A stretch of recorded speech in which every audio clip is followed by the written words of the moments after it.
let me ask you the most honest question you must have thought of before.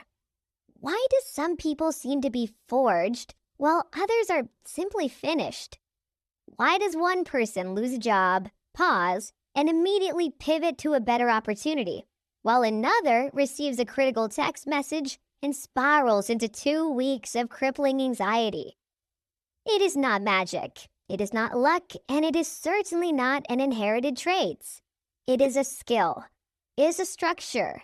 It is what we call mental fortitude, and most people never build it. They spend their lives avoiding friction, seeking comfort, and wondering why everything feels overwhelming. But not you, not after this. Because during the course of this video, we are going to dive deep into the strategies used by the most formidable minds, from the ancient battlefields of Rome to the modern endurance athlete, to forge a course so solid, so steady that the chaos of the world simply breaks against you. We are installing the operating system of the unstoppable. If you are ready to stop being the victim of your own mood, let's begin. We have to start here because this is the primary deception that keeps 90% of people fragile. Most of you are waiting for a feeling. You are waiting for the motivation, the spark, the perfect energized mood to start that business, to hit the gym, to have that uncomfortable conversation. That is a beautiful lie. Motivation is a visitor. It shows up uninvited, stays as long as it wants, and leaves without warning. If you build your life on a visitor, you build your life on sand. It will collapse the moment you are tired, sad, or simply human. Think about the champion athlete. They don't walk onto the field for every training session feeling like a god. Some days they are exhausted. Some days they are heartbroken. Some days they have a slight fever. Do they wait for motivation? No. They rely on discipline. Discipline is the commitment to the action, regardless of the emotion. It is the ability to do what needs to be done, even when you absolutely fundamentally do not feel like it. Discipline is the tax you pay today for a life you can respect tomorrow. This is the mental shift. Stop focusing on goals and start focusing on systems.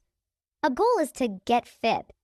A system is, I will put my running shoes next to my bed every night and walk out the door at 6 a.m., rain or shine, no negotiation. The mentally strong have turned the right action into a reflex. There is no debate. There is no negotiation. They don't have to convince themselves. They just act. And this consistency, this quiet, relentless forward movement is what creates true, unshakable power. It's what makes your word to yourself mean something. Here is where the philosophical meets the practical. Most people treat hardship, failure, and rejection like a punishment. They ask, why is this happening to me? And that question keeps them stuck as a victim. Whereas the strong-minded individuals, the forged, they ask, what is this here to teach me? Or, more aggressively, how can I use this to become tougher, smarter, better? Think of your mind like a blade. A blade that sits in a display case is beautiful, but useless.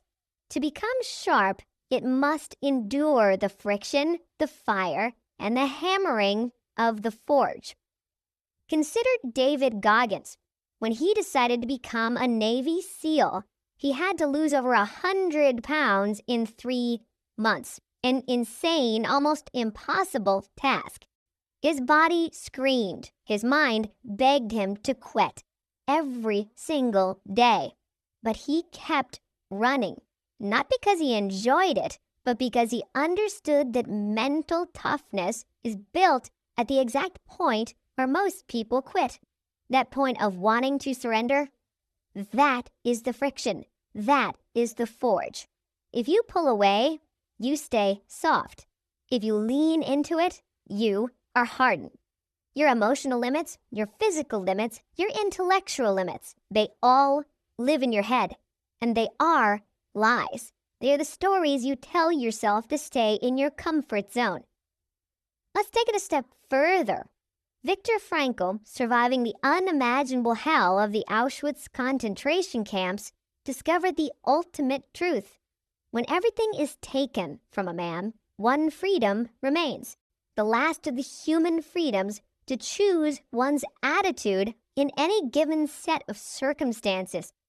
You can't control the loss, the betrayal, the global crisis, but you are the absolute emperor of your response.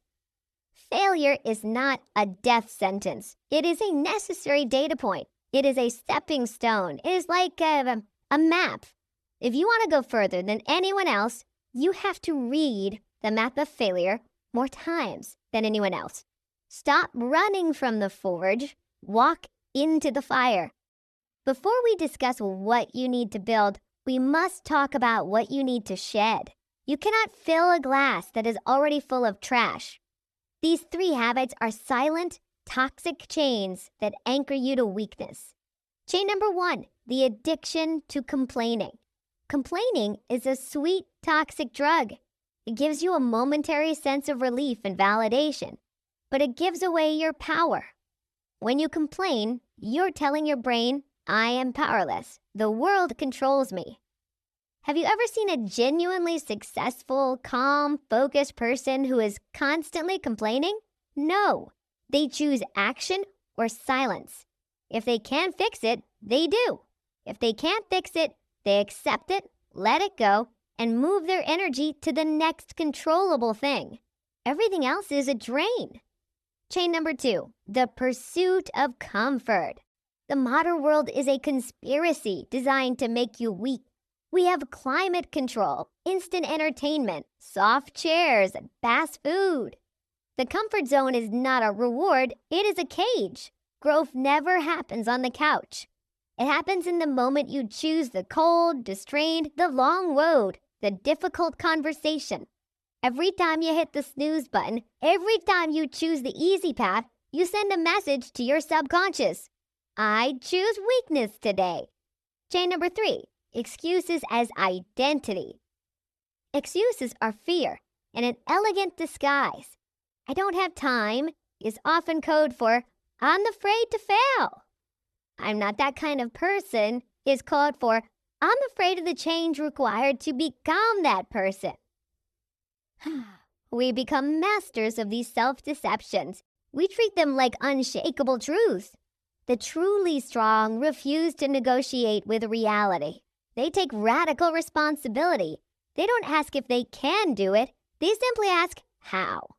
Shed these chains. You don't need more motivation. You need less of the things that quietly sabotage your core.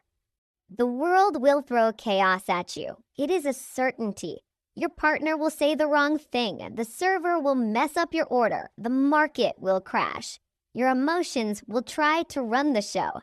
They are like steam in a pressure cooker. If you let them vent without control, they burn everything around you.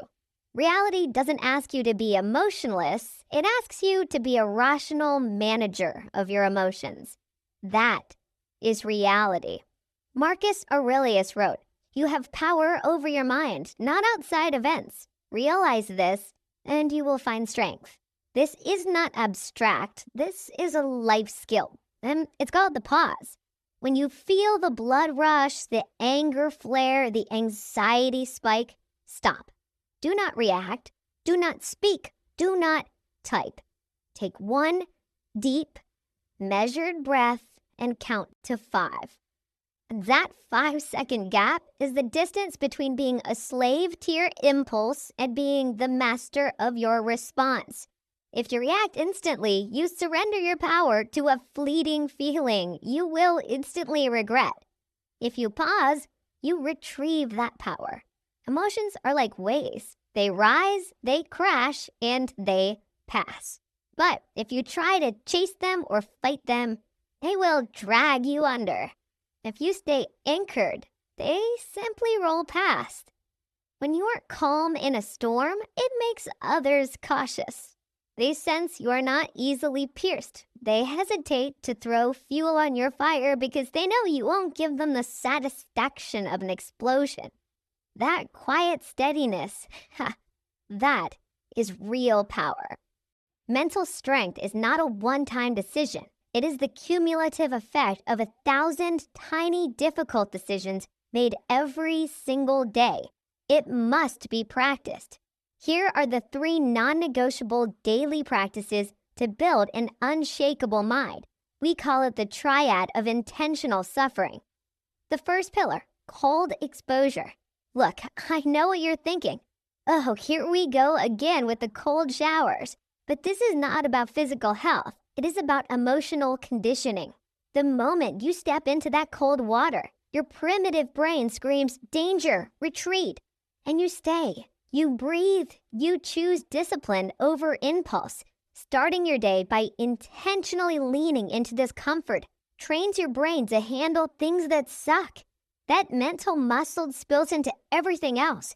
If you can handle 60 seconds of icy water, you can handle that uncomfortable client call. The second pillar, movement as self-respect. Look, their mind and body are a single system. A weak body makes a mind prone to softness, laziness, and low self-esteem. When you train your body, whether in running, lifting, or rocking, you're not just building muscle, you are building self-respect. You made a promise and you showed up, ran or shine. The true benefit of physical exercise is not the aesthetic result. It is the mental training that says, I can endure pain. I can push past my limit. And I am the kind of person who keeps my word to myself. The third pillar, scheduled stillness. In a world of constant noise, the ability to control your focus is the ultimate superpower. This is meditation, silence, stillness. It doesn't matter what you call it. You are not trying to stop thinking. You are training your mind to observe your thoughts without being dragged away by them. When chaos hits, your inner voice will scream panic. If you've never practiced listening to that voice without obeying it, you lose. Stillness is the upgrade to your brain's operating system. Choose one of these 3 right now. Start today. No grand proclamation, just quiet, consistent action. The final, most critical component of the unshakable mind is an unyielding refusal to play the victim. Mentally strong people never ask, why is this happening to me? Because that question implies they are a passive target of the universe. It robs them of agency. They reframe. They ask, given this reality, what can I do now? It's not about pretending life is perfect. It's about accepting that pain is inevitable, but suffering is optional. The moment you stop wishing things were different and start dealing with them as they are, you free a colossal amount of mental energy. You can't control the world, but you can control your attitude toward it. And that is the ultimate form of control. Build a mindset that says, I will not break. I will not give up. I will figure this out. You have survived 100% of your worst days. You are far stronger than you have been allowing yourself to believe. When you commit to this lifestyle, to the discipline, the stillness, the radical responsibility, you stop trying to prove your strength. A truly grounded mind commands respect, not through noise, but through presence. You will become a pillar of stability in a world that is spinning out of control. And there is nothing more powerfully attractive or quietly intimidating than a mind that cannot be shaken.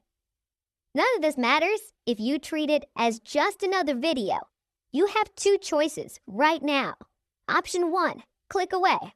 Go back to scrolling, go back to comfort, go back to being the victim of your own moods, and stay exactly where you are. Or option 2, make the decision to change. Choose one small thing from this blueprint, 1 cold shower, 5 minutes of stillness, or 1 complaint you refuse to speak, and do it today. The world is not waiting for your perfect mood. Your future unstoppable self is not waiting. Stop being weak. Start becoming strong. If this message was the friction you needed to forge a better self, subscribe now. That action is your first brick in the new fortress of your mind. Share this blueprint with the one person who needs to hear it. The journey has just begun. Stay disciplined, stay sharp, and never, ever forget you are stronger than you think.